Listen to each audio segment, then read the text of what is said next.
सांगली एलसीबीची मोठी कामगिरी। 1 वर्षाच्या बालकाचे अपहरण उघडकीस, बालक सुखरूप सापडले। सांगलीतील स्थानिक गुन्हे अन्वेषण शाखेने एलसीबी एक अत्यंत संवेदनशील अपहरण प्रकरण उघडकीस आणत 1 वर्षाच्या बालकाला सुखरूप शोधून काढण्यात यश मिळवलं आहे। विश्रामबाग पोलीस ठाणे हद्दीत घडलेल्या या घटनेने परिसरात खळबळ उडाली होती। फिर्यादी विक्रम पुष्पचंद बागरी हे विश्रामबाग चौक येथे फुगे विक्रीचा व्यवसाय करतात। दिनांक 20 ऑक्टोबर रोजी रात्री त्यांच्या 1 वर्षाच्या मुलाला झोपेतून अज्ञात व्यक्तींनी पळवून नेले। या घटनेनंतर विश्रामबाग पोलीस ठाण्यात BNS कलम 137(2) अंतर्गत गुन्हा दाखल करण्यात आला। घटनेचे गांभीर्य ओळखून माननीय पोलीस अधीक्षक संदीप गुगे, माननीय अपर पोलीस अधीक्षक कल्पना बारवकर यांनी विश्रामबाग पोलीस ठाणे तसेच स्थानिक गुन्हे अन्वेषण शाखेला अपहरण उघडकीस आणण्याचे आदेश दिले। पोलीस निरीक्षक सतीश शिंदे आणि सहाय्यक पोलीस निरीक्षक पंकज पवार यांच्या पथकाने तांत्रिक विश्लेषण आणि गोपनीय माहितीच्या आधारे तपास सुरू केला। तपासादरम्यान पोलिसांना इनायत अब्दुल सत्तार गोलंदाज राहणार मिरज याच्यावर संशय आला। त्यास ताब्यात घेऊन चौकशी केल्यावर त्याने गुन्ह्याची कबुली दिली। त्याने आपल्या साथीदार इम्तियाज पठाण आणि वसीमा खान याच्या मदतीने बालकाचे अपहरण केल्याचे सांगितले। आरोपींनी रत्नागिरी जिल्ह्यातील सावर्डे गावात बाळाला विकल्याचेही उघड केले।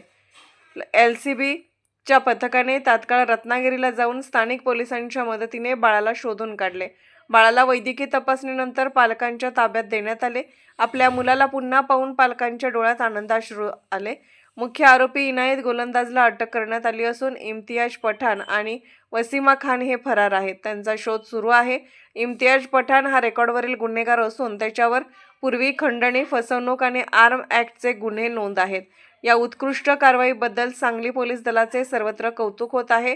सपना गराडे, संदीप नलावडे, अमरीशा फकीर, सागर लवटे, नागेश खरात, दरिबा बंडगर, संदीप गुरव, मच्छिंद्र बर्डे, सतीश माने, अमर नरळे, सागर टिंगरे, अनिल कोळेकर, उदयसिंह माळी, महादेव नागणे, सुनीता शेजाळे, विक्रम खोत, केरुबा चव्हाण, विनायक सुतार, सूरज थोरात, सुशील मस्के, श्रीधर बागडी, ऋतुराज होळकर, सुमित सूर्यवंशी, सोमनाथ पतंगे, सत्या पाटील, गंगणेश पट्टेकर, उमेश कांबळे यांनी केली आहे।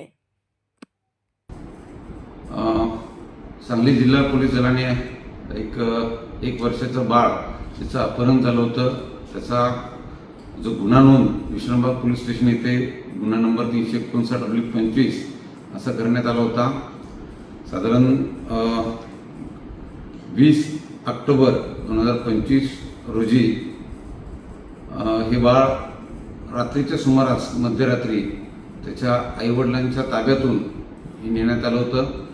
या 1 वर्षाच्या बाळाचे आईवडील हे राजस्थान राज्यातील मजूर सांगली इथे आलेले होते आणि मध्यरात्री हे बाळ नेल्यामुळं घरच्यांनी त्याची कोणती कल्पना नव्हती, परंतु जे पोलीस विभागाकडं पुरावे उपलब्ध झाले, तपासामध्ये जी पुढं गती देण्यात आली त्यानुसार आम्हाला काही संशयित व्यक्ती आणि वाहन त्या ठिकाणी आढळून आलं। त्याच्या आधारावर आम्ही हे बाळ तात्काळ आरोपीने ज्या ठिकाणी देण्यात आलं होतं त्या ठिकाणून सुखरूप परत आणलेलं आहे आणि त्याच्या आईवडिलांच्या पालकांच्या ताब्यातही दिलेलं आहे। यामध्ये एकूण 3 आरोपींचा सहभाग असल्याचा आत्तापर्यंत तपासात निष्पन्न होत आहे। एका आरोपीस पोलिसांनी, गोलंदाज नावाचा एक आरोपी आहे, त्यास पोलिसांनी ताब्यात घेतलेला आहे। इतर 2 आरोपी आम्ही तात्काळ ताब्यात घेऊ। माझं सर्व नागरिकांना या ठिकाणी नम्र आव्हान असेल की आपण आपली लहान मुलं यांची काळजी घेणं ही आपली जबाबदारी आहे। इव्हन आपल्या शेजारील पण जी लहान मुलं असतील, कोणत्याही प्रकारे संशयित व्यक्ती आपल्या परिसरामध्ये आढळून आला किंवा तसं काही आपल्याला जाणवलं तर तुम्ही पोलीस विभागाशी संपर्क साधा आणि आपण एक जागरूक नागरिक म्हणून आपली भूमिका त्या ठिकाणी पार पाडणं अत्यंत गरजेचं आहे। मी माझ्या टीमचं कौतुक करतोच आणि सोबतच त्यांना योग्य तो रिवॉर्ड पण त्या ठिकाणी त्यांच्या चांगल्या कामगिरीसाठी आमच्याकडून देण्यात येईल। जय हिंद।